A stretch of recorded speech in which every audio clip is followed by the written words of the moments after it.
오늘도 주님 앞에 나오신 우리 명관계 성도 여러분 환영하고 축복합니다. 날씨가 너무 덥잖아요.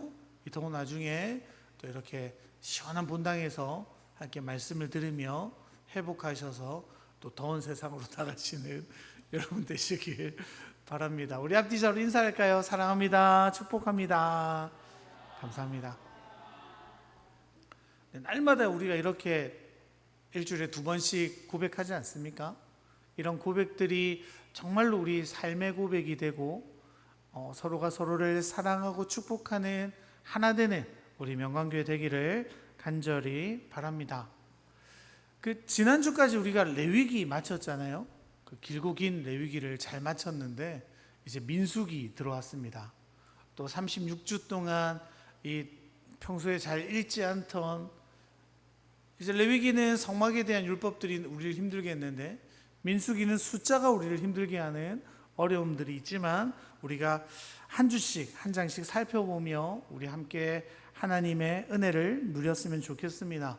우리가 오늘부터 살펴볼 책 바로 민수기이지 않습니까?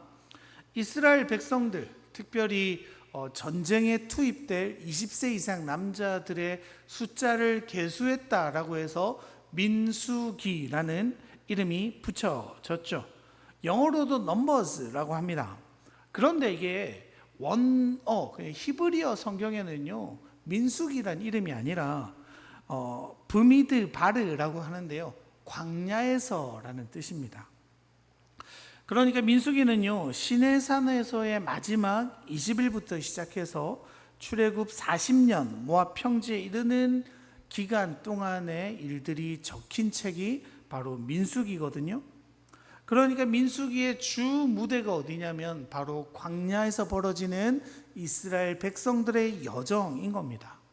그러니까 민수기의 핵심은요 단순히 백성들의 숫자가 전쟁을 나갈 수 있는 숫자가 몇 명이더라 하는 게 아니라요 이렇게 큰 무리를 이룬 백성들이 서 있는 곳이 바로 어디라고요?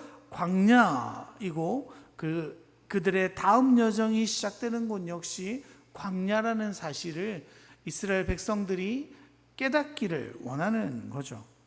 아까도 말씀드렸지만 그 광야라는 뜻이 바로 미드바르라고 하는데요 이게 바로 광야, 황무지, 빈들이란 뜻입니다.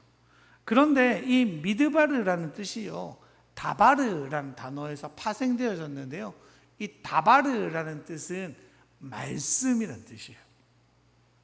그러니까 이게 굉장히 재미있는 게 그런 겁니다. 미드바르는 단순히 척박한 광야만을 의미하는 게 아니라요 하나님의 말씀이 임하는 곳 혹은 말씀과 깊은 연관이 있는 곳이 어디라고요? 광야라는 거죠. 제가 이전에 마가복음 하면서 우리가 기억나시는지 모르겠지만 광야에 또 어떤 뜻이 있다고 했습니까? 한적한 곳이란 뜻이 있다고 했잖아요. 주님께서 한적한 곳에 가서 기도하셨다. 그러니까 힘든 곳, 어려운 곳, 척박하고 아무것도 있지 않는 곳이지만 거기에 누가 있는 거예요? 하나님의 말씀이 있는 거죠. 하나님의 거기 계신 거죠. 그러니까 이스라엘 백성들은요 광야에서 지금 누구와 교제하고 있는 거예요? 하나님을 만나고 있는 겁니다. 다른 것이 없어 불편하지만 하나님으로 충분히 만족할 수 있는 공동체, 그리고 그 공동체가 어떠한 여정을 걸어가는지가 바로 이 민수기 속에 적혀 있는 겁니다. 그래서요 사도행전 7장에 보면 스데반이 이제 마지막 순교 전에 이스라엘 백성들을 향해서 설교할 때 이 광야를 어떻게 표현했나 보면 자 읽어드릴게요. 사도행전 7장 38절인데요 시내산에서 말하던 그 천사와 우리 조상들과 함께 광야 교회에 있었고 또 살아있는 말씀을 받아 우리에게 주던 자가 바로 이 사람이라. 여러분 스데반은 광야를 뭐라고 표현한다고요? 광야 교회라고 표현하는 겁니다. 그러니까요 광야의 삶이 있는 거예요. 그리고 또 한편은요 광야 교회의 삶이 있는 겁니다. 민수기는 광야 속에 살아가는 이스라엘 백성들이 그 광야길에서 어떻게 교회로 살아가는지에 대한 이야기가 되어지는 거죠. 우리도 마찬가지입니다. 우리의 현실이 어떻습니까? 광야 같은 삶을 살아갈 때가 많이 있잖아요. 그런데 어떤 사람은요, 그냥 광야를 살아가요.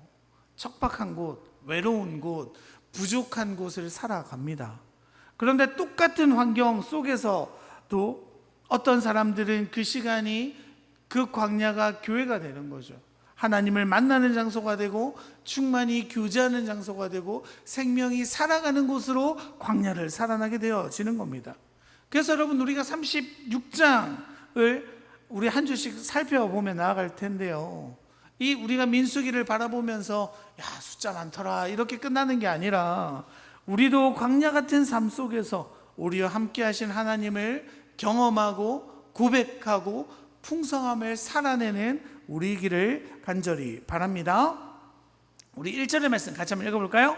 이스라엘 자손이 애굽 땅에서 나온 후 둘째 달 첫째 날에 여호와께서 시내 광야 회막에서 모세에게 말씀하여 이르시되. 먼저 민수기는 어떤 시기에 쓰여져 있는지에 대해서 이야기합니다. 애굽 땅에서 나온 후 둘째 해, 둘째 달, 첫째 날이라고 되어져 있잖아요. 우리 표현대로 하면 어떻게 됩니까? 출애굽 2년 2월 1일이라고 이야기하는 거죠. 여러분, 왜 이렇게 시기를 써놓았을까요? 이스라엘 백성들의 날짜 기준이요, 뒤바뀌게 되는 거죠. 이제 이스라엘 백성들은 어디를 기점으로 자신들의 절기와 시기를 계산하게 됩니까? 출애굽 이후로 가지고 가는 겁니다. 왜 그렇습니까? 하나님이 구원하신 백성으로서의 이스라엘의 새로운 정체성이 시작되어지는 거죠. 이전에는 어땠어요? 노예였잖아요. 종이었어요. 애굽 밑에 살아가던 종살이하던 그들이 이제는 하나님의 백성으로, 민족으로, 자녀로 새롭게 살아가니까 그들의 모든 삶이 새롭게 시작되어지는 거죠. 여러분, 저는요 2012년 2월 11일을 꼭 기억합니다. 항상 그날 이벤트를 엽니다. 무슨 날이게요? 결혼기념일이에요. 맞아요. 그날 놓치면 큰일 나는 거 아닙니까? 여러분, 그 아무 날도 아니었잖아요. 제가 살아가면서 30년간 아무 날도 아니었던 그 날이 갑자기 소중한 날이 되고 기억해야 하는 날이 되고 기념하게 되는 날이게 되는 거죠. 여러분, 그것과 마찬가지예요. 이스라엘의 새 출발, 하나님의 구원하심을 이제 이스라엘이 기억하며 자신들의 모든 시작이 출애굽에 맞춰지게 되어지는 겁니다. 그래서 2년 동안 하나님께서 보호해 주셨음에 감사하며 민수기를 시작하고 있는 거죠. 그리고 또 어떤 고백이 담겨 있습니까? 앞으로의 인생이 기대하게 되는 거죠. 2년 동안 우리와 함께 하셨던 주님께서 이제 광야로 나아가는 우리의 삶도 계속해서 이끌어 주실 거예요. 그들이 날짜를 볼 때마다 어떻게 되겠어요? 출애굽 3년, 출애굽 4년, 출애굽 10년 할 때마다, 그래, 하나님이 우리를 구원해 주셨지, 지켜 주셨지, 우리를 인도해 주셨지 라고 계속해서 고백하게 된다는 겁니다. 근데 여러분, 출애굽 몇 년이에요 지금? 2년이에요 2년. 지금 여기가 어디입니까? 시내의 광야잖아요. 나온 지 얼마 안 됐어요. 근데 왜 2년 동안 그럼 뭐 했습니까 여러분? 이스라엘 백성들이요. 출애굽기 19장이에요. 시내 광야에 딱 도착하거든요. 그리고 나서 그 2년 동안 하나님은 이스라엘 백성과 언약을 맺고 율법을 받고 국가라는 위치로 이스라엘 불러주십니다. 그러니까 시내 광야에서요, 그들은 2년이나 머물러 가면서 지내게 된다는 거죠. 그러면서 함께 하신다는 증거로 회막을 짓습니다. 또 하나님 백성으로서의 삶의 규례들을 배웁니다. 회막과 관련된 제사들을 또한 알려주시죠. 여러분, 거기에 대한 모든 내용들이 출애굽기 19장부터 어디까지 이어지는 거예요? 우리가 지난주까지 보았던 레위기 27장까지 2년간의 삶을 우리가 보았었죠. 이제 가나안으로 가는 여정을 준비하며 민수기로 이어지는 겁니다. 그런데 2년이라는 긴 시간 동안 시내 광야에 그들은 머물러 있게 되어지는 거죠. 여러분, 이제 우리가 가나안 땅으로 가잖아요. 이스라엘 백성들이 어디 살았어요? 애굽, 그 중에서도 어디 살았어요? 고센이라는 땅에 살았거든요. 고센에서 가나안까지 아직 출발도 안 했어요. 어떻게 보면 근데 2년이면 여러분 충분히 가고도 남아요. 지도 한번 보실래요? 저기 한번 눌러주세요, 목사님. 고센 저기 보이십니까? 빨간색으로 표시했는데 가나안이 어디 있냐면 한번 가나안 저기 있습니다. 거기서 직선 코스로 하면요 몇 킬로 정도 되실 것 같으세요? 320킬로 정도밖에 안 된대요. 그런데 지금 보시면 이렇게 이스라엘 백성들이 해안가로 이렇게 오른쪽으로 해서 여리고로 해서 들어가거든요. 저렇게 돌아간다고 해도요 한 달이면 여유 있게 갈 수 있는 거리라고 해요. 600km 정도밖에 안 된다고 합니다. 그런데 지금 이스라엘은 어때요? 2년 동안 저 시내 광야에서 아무것도 안 하고 그저 앉아서 2년을 보내게 되어지는 거죠. 왜 그렇습니까, 여러분?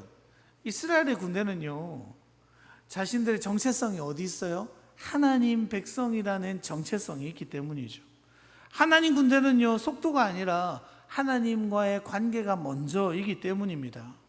이제까지 그들은 애굽 노예였잖아요. 400년 동안 노예 생활을 해왔던 그들입니다. 여러분 생각해 보세요. 우리나라 400년 전이었으면요 어느 시대였어요? 조선시대 막 이럴 때잖아요. 막 노예 제도가 있고 왕이 있고. 지금 우리가 그 시절을 상상이나 할 수 있습니까? 상상할 수도 없죠. 그런데 그 400년 기간 동안 그들은 애굽의 노예로, 애굽의 종살이로, 애굽의 신 밑에서 그들의 문화와 신앙과 교육들을 가지고 살아왔다는 거죠. 여러분 그래서요 이제 이스라엘 백성들이 이제는 어떻게 되는 겁니까? 애굽을 나와 하나님의 자녀로, 하나님의 백성으로 하나님 불러주셨죠. 근데 문제가 그거예요. 400년 동안 그들은 종의 생활에 절어 있는 거죠. 자신들의 정체성이 하나님의 자녀라는 정체성을 가지기에는 너무나 오랜 시간 거기에 매여 있었던 거죠. 그러니까요 노예의 때를 빼기 위해서 2년이라는 시간이 그들에게 필요했던 겁니다. 하나님은 그들을 이스라엘 백성과 함께 언약을 맺죠. 율법을 주세요. 회막을 짓게 하세요. 거기에서 하나님을 예배하면서 정말로 하나님이 우리와 함께 하시는구나를 그들은 날마다 경험하게 되어집니다. 그리고 2년 동안 어때요? 구름 기둥과 불 기둥을 날마다 보죠. 만나와 메추라기를 날마다 먹으면서 하나님 정말로 우리를 한시도 떠나지 않으시는구나. 그들은 계속해서 하나님의 역사를, 하나님의 임재를, 하나님의 살아계심을 계속해서 묵상하고 바라보는 시간이 몇 년이 필요했던 거예요? 2년이라는 시간이 필요했다는 겁니다. 여러분 그래서 우리 신앙생활에도요 사실 시간이 좀 필요합니다. 우리 좀 그렇게 하잖아요. 야, 저 인간 왜 저렇게 안 바뀌지? 야, 우리 교회는 왜 이렇게 안 바뀌지? 뭐 이런 고민 하실 때 있지 않습니까? 저만 합니까? 그러다가 막 조바심을 내잖아요. 니는 왜 그러나? 우리 교회는 왜 이렇습니까? 이렇게 조바심을 내다 보면요 이제 오히려 너무 무리하다가 문제가 될 때가 많이 있지 않습니까? 사실 요즘 제가 좀 그래요. 뭐 좀 되는 것 같으니까 막 조바심이 나가지고 이렇게 저렇게 이렇게 빨리빨리 하고 싶은데 잘 되지 않을 것 같아가지고 막 이렇게 혼자 답답해 하다가 말씀을 묵상했는데 아이고 내가 또 잘못했구나라는 생각들이 들었는데요. 아무튼 여러분 그런 거죠. 그들이 살아온 삶의 때를요 완전히 빼는 데는요 시간이 걸려요. 그들이 하나님 앞에 정체성을 가지고 하나님의 사역자가 되기 위해서는요 시간이 필요해요. 은혜에 절어 있는 시간들이 필요한 거죠. 여러분 하나님은요 그렇게 이스라엘 백성들을요 준비시키는 거예요. 그래서 민수기 전에 뭐가 있어야 되는 거예요? 레위기가 있어야 되는 거예요. 우리 삶도 마찬가지죠. 사역 이전에 그래서 뭐가 있어야 되는 거예요? 예배가 있어야 돼요. 하나님의 임재가 있어야 돼요. 하나님의 살아계심을 우리가 먼저 충만히 경험해서 그 은혜로 말미암아 사역자로 헌신자로 하나님 앞에 나아가야 되죠. 충분한 예배가 필요합니다. 결단도 있어야 돼요. 충분히 하나님에서 힘을 얻어야지 비로소 사역할 수 있죠. 그래서 여러분 우리 2025년이 그런 해가 되기를 바라며 우리 회복하는 교회, 감격의 회복이 있고 기쁨의 회복이 있고 헌신의 회복이 일어나는 시간 됐으면 좋겠다라고 선포하고 하고 있지 않습니까? 부제가 뭐였어요 여러분? 아무것도 안 하는 교회 아니었습니까? 하기 싫으면 하지 말자. 하고 싶을 때만 하자. 여러분 잘 지키고 계시잖아요. 그게 필요하죠. 왜요? 예배 안에 누림이 먼저예요. 하나님을 경험함이 먼저예요. 하나님 안에 내가 왜 일을 해야 되는지, 하나님 안에 내가 왜 서 있어야 하는지를 먼저 알 때 그들은 비로소 지치지 않을 수 있게 되어지는 겁니다. 여러분, 그렇게 준비된 이스라엘이 이제 가나안으로 향해 가는 출발점에 서게 되는 거죠. 이제 하나님의 백성으로, 하나님의 군대로 준비된 이스라엘의 숫자를 하나님은 비로소 세워보라고 말씀하십니다. 그래서 여러분 1장에 보면 막 숫자, 지도자들의 이름과 각 지파별의 숫자가 막 나오잖아요. 근데 여기에 발견하셨는지 모르겠지만 한 지파가 빠지죠. 어떤 지파입니까? 레위 지파가 빠지게 돼요. 우리 오늘의 본문 49절 50절 읽어볼까요?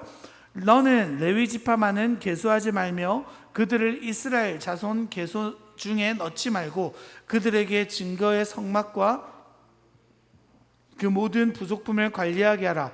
그들은 그 성막과 그 모든 기구를 운반하며 거기서 봉사하며 성막 주위에 진을 칠지며.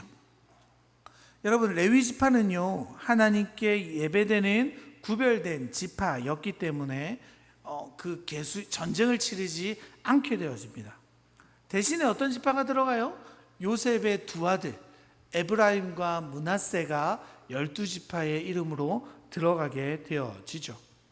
그래서 12지파 가운데 전쟁에 참여할 수 있는 숫자들이 오늘 본문에서 계속해서 나오는데, 우리 이런 본문 읽을 때마다 야, 뭐 어떻게 하라고 이렇게 계속 나오나 막 이러잖아요.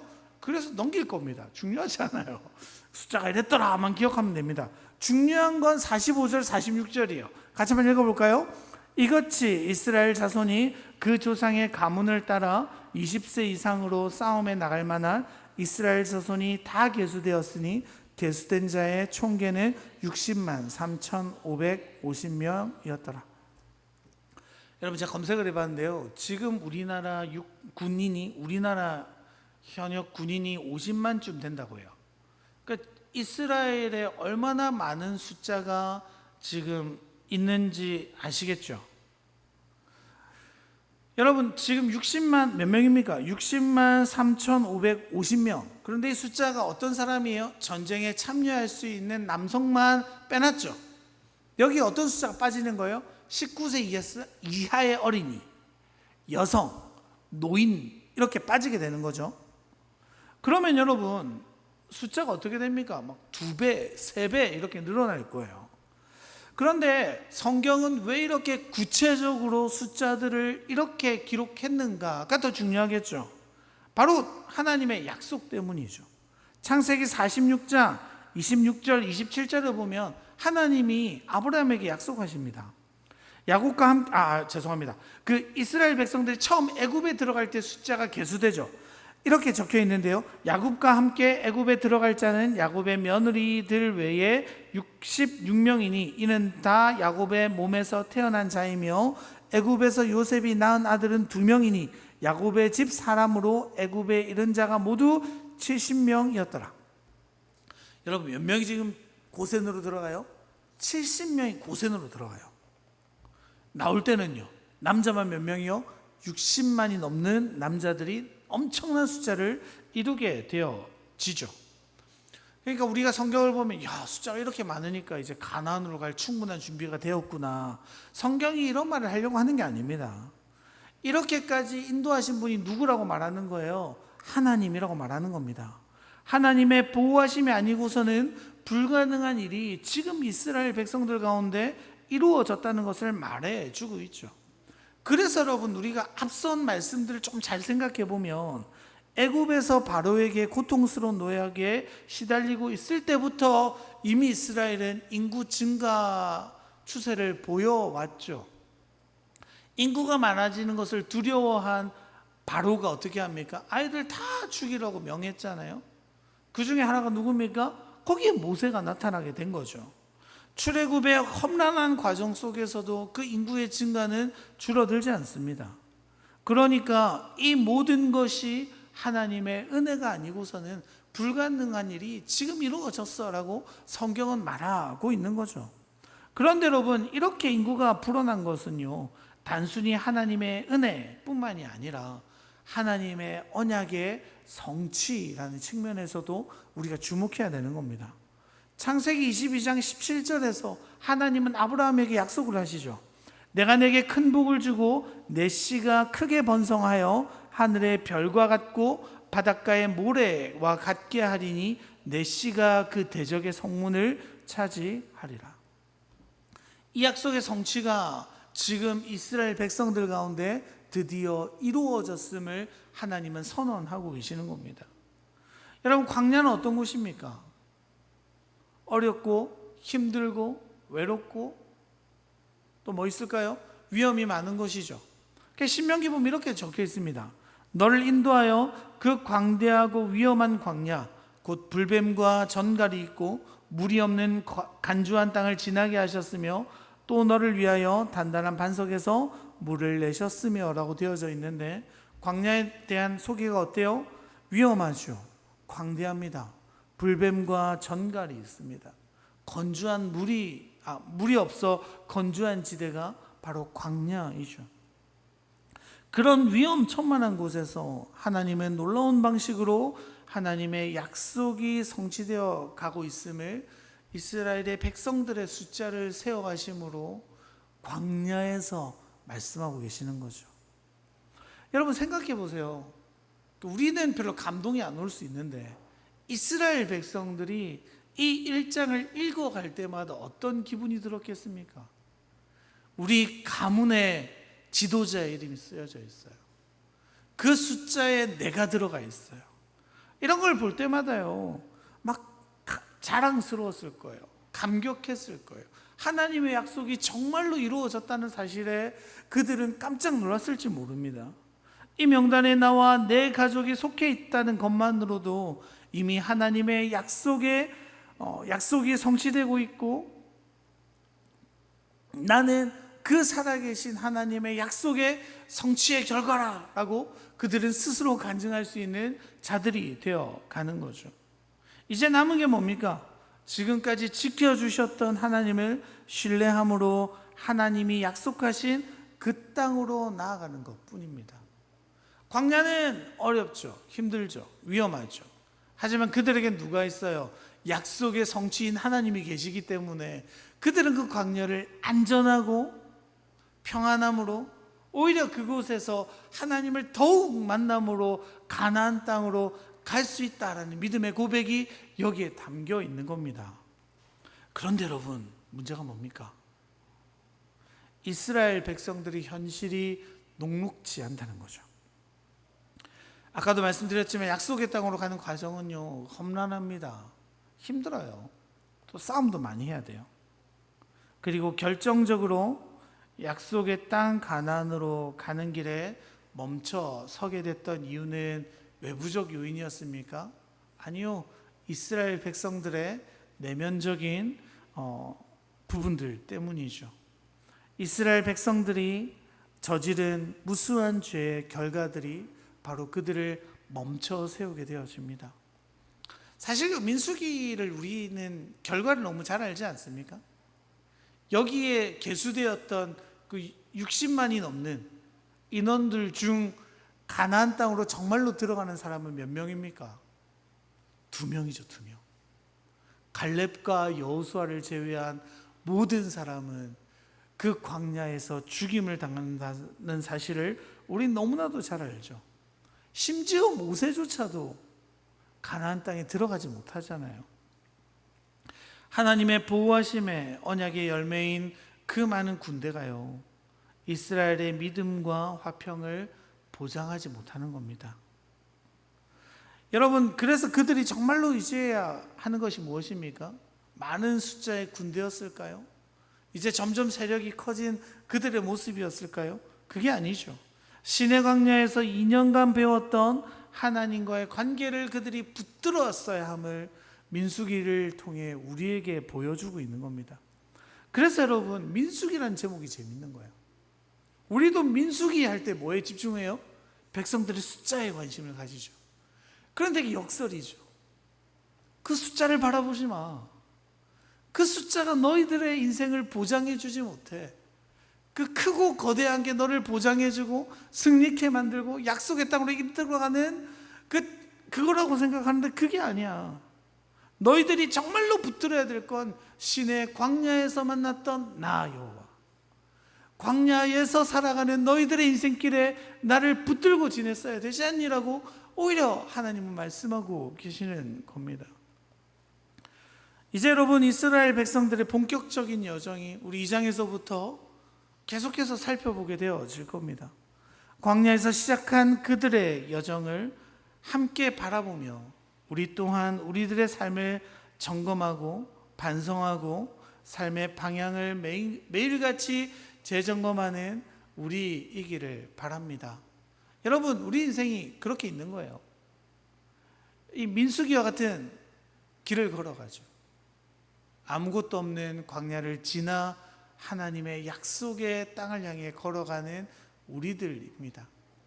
어떻게 보면 여러분, 우리 역시 민수기와 같은 이스라엘 백성들이죠. 주님께 구원받아 마지막 하나님 나라를 향해 걸어가는 순례자와 같은 삶을 우리가 살아가지 않습니까?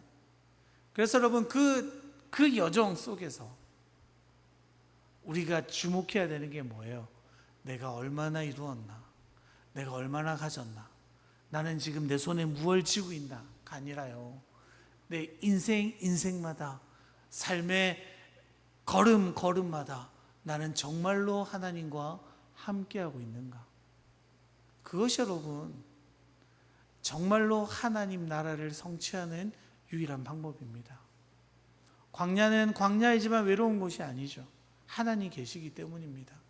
우리 인생의 매일매일의 순간도 결코 외롭지 않고 결코 부족하지 않을 수 있는 것은 하나님이 우리와 함께 하시기 때문입니다.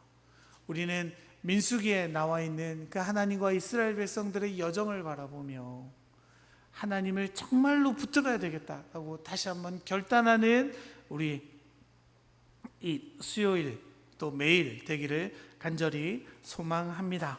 우리 그런